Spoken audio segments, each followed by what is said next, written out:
Bismillahirrahmanirrahim. Assalamu alaikum wa rahmatullahi wa barakatuh, mes frères et sœurs. Que la paix, la miséricorde et les bénédictions d'Allah soient sur vous, ce soir, ou peut-être en cet instant précis où vous écoutez ces mots. Allah a peut-être voulu que votre cœur entende un message qu'il attendait depuis longtemps. Si une personne revient sans cesse dans vos pensées, si une connexion semble refuser de s'éteindre malgré le silence, la distance et le temps, alors cette vidéo pourrait être un signe. Prenez un moment, apaisez votre cœur, écoutez avec votre âme autant qu'avec vos oreilles, car parfois, Allah parle au cœur avant que l'esprit ne comprenne. Une connexion que le cœur reconnaît. As-tu déjà vécu ce moment étrange? Ce silence au milieu de la nuit, où tout semble calme autour de toi, mais à l'intérieur, quelque chose continue de parler. Tu poses ta tête sur l'oreiller, tu fermes les yeux, tu essaies de trouver le repos. Et pourtant, un visage revient, un nom traverse ton esprit, un souvenir surgit sans prévenir, comme une présence invisible qui refuse de disparaître. Tu ne l'as pas appelé, tu n'as rien fait pour y penser, et malgré cela, cette personne revient encore. Pourquoi? Pourquoi certaines présences continuent-elles d'habiter le cœur, même lorsque les mots se sont tus? Pourquoi certaines âmes semblent-elles laisser une empreinte que le temps lui-même n'efface pas? Peut-être que toi aussi, tu t'es déjà posé cette question en silence. Peut-être que tu as essayé d'être rationnel. Tu t'es dit que ce n'était qu'une habitude, un attachement passager, une simple mémoire émotionnelle. Mais au fond de toi, tu sais que cela va plus loin. Parce qu'il existe des connexions que l'esprit n'explique pas. Des liens qui semblent naître dans une profondeur que seule l'âme reconnaît. Comme si le cœur percevait une vérité avant même que la raison ne puisse la nommer. Il y a des personnes qui passent dans notre vie comme des ombres, et il y en a d'autres qui laissent une trace dans l'invisible, une vibration intérieure, un appel silencieux, une sensation troublante que quelque chose n'est pas terminé. Et c'est précisément là que commence la réflexion spirituelle, car tout ce que tu ressens n'est pas forcément lié à la personne elle-même. Parfois, Allah utilise une présence humaine pour éveiller quelque chose de plus grand en toi. Une prise de conscience, une guérison, un retour vers lui. Allah nous rappelle, n'est-ce point par l'évocation d'Allah que les cœurs se tranquillisent? Coran 13, 28. Ce verset porte une sagesse immense. Il nous enseigne que le cœur possède une profondeur que la logique ne maîtrise pas toujours. Il ressent, il capte, il se trouble, il s'apaise. Et souvent, ce trouble n'est pas là pour te perdre. Il est là pour t'orienter. Pose-toi cette question, avec sincérité. Et si cette personne n'était pas la destination, mais le chemin? Et si Allah utilisait cette connexion pour te montrer ce qui manque encore à ton cœur? Peut-être de la patience, peut-être de la foi, peut-être une blessure que tu n'as jamais vraiment guérie, peut-être un vide intérieur que tu essayais de remplir à travers les autres. Dis-moi, combien de fois as-tu essayé de couper ce lien? Combien de fois t'es-tu dit « Non, cette fois c'est fini ». Tu supprimes les souvenirs, tu évites les pensées, tu te forces à avancer, tu occupes ton esprit, tu t'éloignes. Et pourtant, au détour d'une phrase, d'une chanson, d'une nuit de solitude, le souvenir revient. Comme si quelque chose en toi refusait encore de lâcher. Pourquoi? Pourquoi certaines âmes restent-elles attachées malgré le silence, malgré la distance, malgré le temps? Peut-être parce qu'Allah n'a pas encore terminé son œuvre dans cette histoire. Peut-être que ce lien n'est pas seulement émotionnel. Peut-être qu'il est spirituel, car certaines connexions ne viennent pas simplement pour durer. Elles viennent pour transformer. Transformer ta vision, transformer ton cœur, transformer la personne que tu es en train de devenir. Et parfois, ce n'est pas l'autre que tu attends.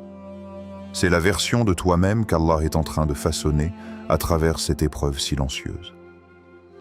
Le plus troublant, c'est que souvent, ce qui revient sans cesse dans le cœur n'est pas forcément ce que l'on doit posséder.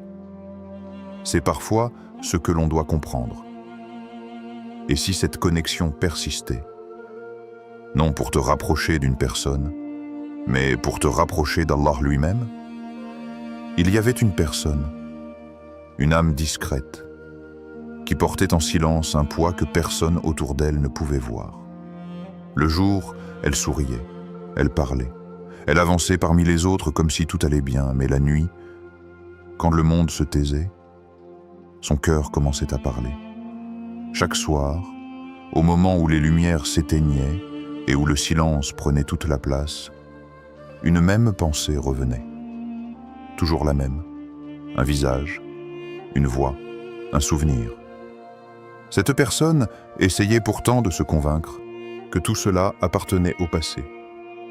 Elle se répétait « il faut tourner la page ». Elle occupait ses journées. Elle se forçait à penser à autre chose. Elle remplissait ses heures de travail, de conversation, de distraction. Mais il suffisait d'un instant de calme, d'un regard perdu dans le vide, d'une phrase entendue par hasard, pour que tout remonte à la surface. Alors, une nuit, le cœur lourd et les yeux humides, elle leva les mains vers le ciel. Dans l'obscurité de sa chambre, elle murmura une invocation que beaucoup ont déjà prononcée sans jamais l'avouer. « Ô Allah, éloigne cette personne de mon cœur si elle n'est pas un bien pour moi. » C'était une prière sincère, une prière née de la fatigue, de la confusion, du besoin de comprendre.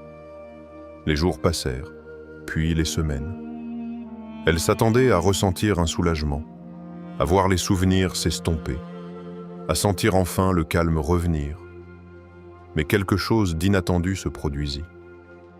Au lieu de disparaître, ce lien devenait plus profond. Ce n'était plus simplement une pensée. C'était une réflexion intérieure, une remise en question, une conversation silencieuse entre son âme et son Créateur. Elle comprit alors que le vrai combat ne concernait peut-être pas cette personne. Le combat était en elle, dans ses blessures, dans ses attentes, dans ses peurs, dans cette partie du cœur qu'elle n'avait jamais réellement explorée. Ce qu'elle prenait pour une obsession n'était peut-être pas ce qu'elle croyait. Ce n'était pas forcément le manque d'une personne, c'était peut-être le miroir d'un vide intérieur. Un vide qu'Allah voulait lui montrer. Car parfois, Allah ne retire pas immédiatement ce qui nous touche profondément. Il laisse la sensation demeurer. Non pour nous faire souffrir, mais pour nous pousser à regarder à l'intérieur de nous-mêmes, à voir ce qui doit être réparé, à comprendre ce qui doit être purifié, à découvrir ce qui doit être confié à lui seul. Cette personne réalisa que cette épreuve n'était pas une punition, c'était une école spirituelle. Allah était en train de travailler son cœur, de lui apprendre la patience quand tout en elle voulait une réponse immédiate, de lui enseigner la confiance quand tout semblait flou, de lui montrer que certaines douleurs ne sont pas faites pour briser, mais pour élever. Le Coran nous rappelle avec une douceur puissante, Allah n'impose à aucune âme une charge supérieure à sa capacité. Coran 2:286. Ce verset résonna profondément en elle. Si cette émotion persistait, c'est qu'elle avait la force de la traverser. Si ce lien continuait à habiter son cœur, c'est qu'il contenait une leçon que son âme devait encore recevoir. Et peut-être que toi aussi, en écoutant cette histoire, tu reconnais une partie de la tienne. Peut-être qu'Allah ne te demande pas seulement d'attendre. Peut-être qu'il te demande de grandir à travers ce que tu ressens. Parce que certaines présences entrent dans notre vie, non pour rester à jamais, mais pour révéler la personne que nous sommes appelés à devenir. Et si, Pendant que tu essaies de comprendre ce que tu ressens, quelqu'un, quelque part, traversait exactement la même tempête intérieure? As-tu déjà pensé à cela? Tu crois peut-être porter seul ce poids. Tu crois peut-être être le seul à ressentir cette présence silencieuse qui revient sans cesse. Mais parfois, la vérité la plus troublante est celle-ci. L'autre lutte peut-être aussi. Pendant que tu tentes de l'oublier, elle essaye peut-être elle aussi de détourner ses pensées. Pendant que tu te demandes pourquoi ce lien persiste, elle se pose peut-être la même question, au même instant. Il y a des combats que personne ne voit.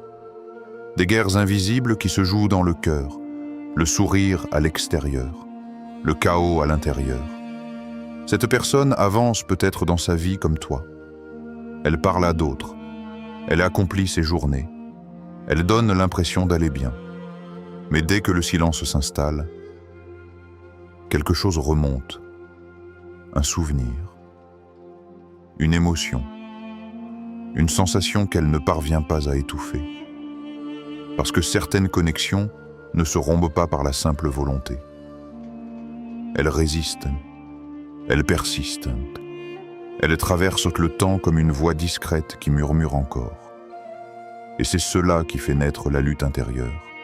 Le cœur ressent, l'esprit résiste, l'ego refuse, la raison analyse, mais l'âme, elle, continue de reconnaître ce lien. Peut-être qu'elle essaie, elle aussi, d'ignorer ce qu'elle ressent. Peut-être qu'elle se répète « je ne dois plus y penser ». Peut-être qu'elle se force à rester silencieuse, par orgueil, par peur, par blessure passée, par crainte d'être vulnérable.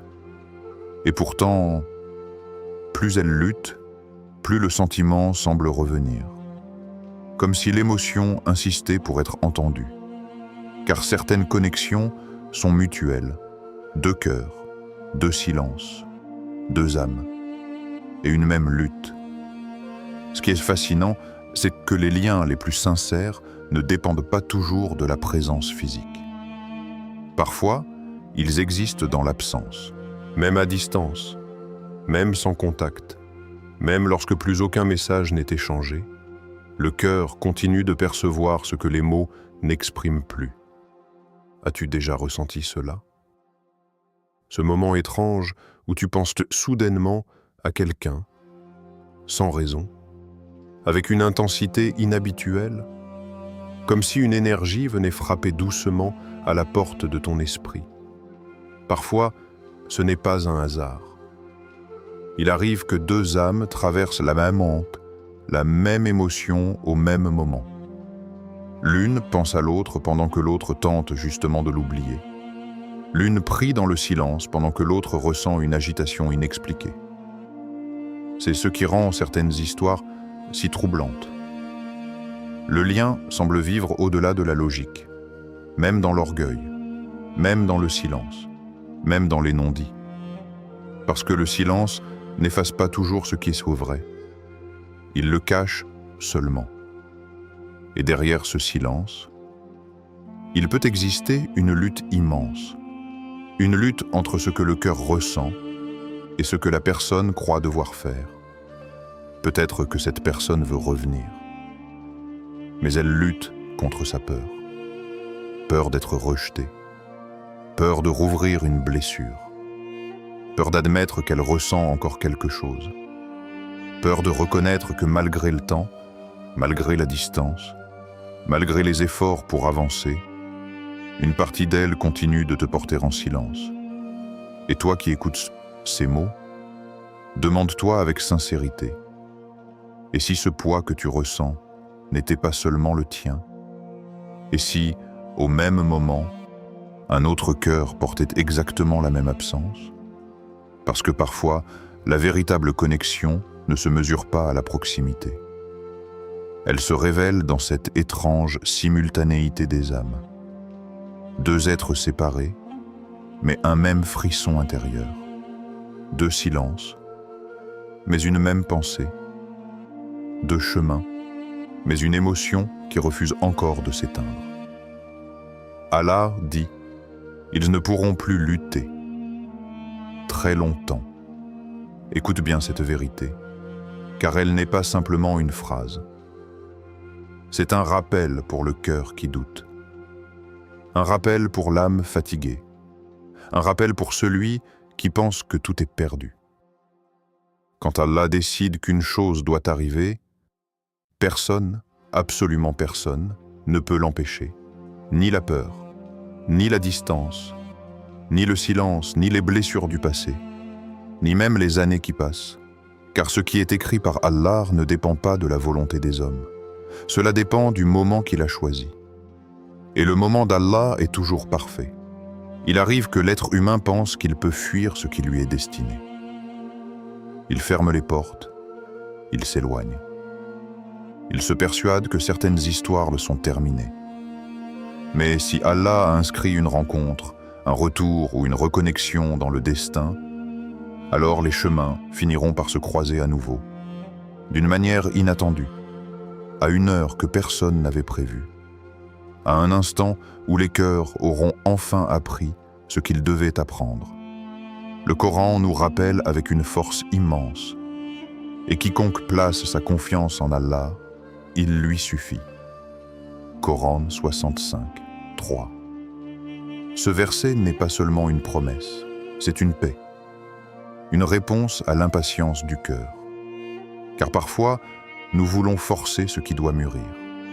Nous voulons une réponse immédiate, un signe maintenant, un retour aujourd'hui. Mais Allah voit ce que nous ne voyons pas. Il connaît l'état de ton cœur. Il connaît l'état du cœur de l'autre personne. Il connaît les blessures cachées, les peurs silencieuses, les leçons encore inachevées. Et c'est pour cela qu'il attend. Pas pour te priver, mais pour préparer. Si cette connexion vient réellement d'Allah, elle reviendra au moment qu'il a choisi. Pas avant. Parce qu'avant, vos cœurs n'étaient peut-être pas prêts. Pas après. Parce qu'après, la leçon aurait perdu son sens. Exactement au moment où tout ce qui devait être aligné le sera. Réfléchis à cela. Allah ne réunit pas seulement deux personnes. Il aligne d'abord leurs âmes, leurs intentions, leur maturité spirituelle, leur capacité à porter ce lien, leur confiance en lui, leur destin. Car parfois, ce que tu prends pour un retard est en réalité une préparation divine. Peut-être qu'aujourd'hui, ton cœur ressent encore le manque. Mais Allah est peut-être en train de purifier ce manque pour qu'il devienne une bénédiction plutôt qu'une épreuve. Peut-être que l'autre personne traverse elle aussi un processus invisible, une guérison, une prise de conscience, un retour vers Allah. Parce qu'Allah ne rassemble pas deux cœurs simplement parce qu'ils se désirent. Il les rapproche lorsqu'ils sont prêts à se reconnaître dans la vérité. Il peut arriver que deux personnes s'aiment, mais ne soient pas encore prêtes à porter ce lien. L'une doit apprendre la patience, l'autre doit guérir ses peurs. L'une doit abandonner son orgueil, l'autre doit renforcer sa foi. Et pendant ce temps, Allah façonne. Il corrige, il élève, il écrit. Il place chaque événement à sa juste place. Rien n'est oublié, rien n'est laissé au hasard. Même les silences ont un sens. Même les séparations portent une sagesse. Même les détours font partie du chemin. Ce que tu vis aujourd'hui n'est peut-être pas une fin. C'est peut-être la période où Allah prépare vos cœurs à une rencontre plus vraie, plus pure et plus alignée avec son décret. Car lorsque le moment viendra, ni toi ni l'autre ne pourrez plus lutter très longtemps contre ce qu'Allah a décidé de faire éclore. Le cœur finit toujours par s'incliner devant ce qui vient du destin. Et lorsque deux âmes sont écrites l'une pour l'autre par la volonté d'Allah, même le temps finit par devenir un simple passage avant la rencontre.